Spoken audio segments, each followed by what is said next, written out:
човек да гледа тия хубавички главици, които са покрити с жълта, бяла или с червена кърпика.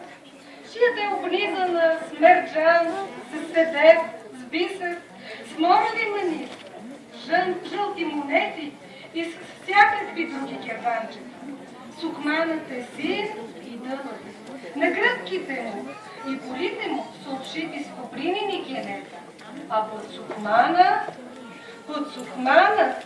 под манистата, под манистата се видят през тънката ризица, бели като сняг гърди, които могат да възкресят и умрелия. На гръбките са нажарени скененца и тютюрменца. Поясът бива повечето пъти сърмен, а добращетата сребърни. Отгоре над сукмана обличат контошче, което е подплатено с лисици, с самур, с пурки или слагнешка кожица. Кой, щото има. На краката червени калеврички или кадифени чехли, които са открити така, щото се видят шарените чорапи.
All the things we learned,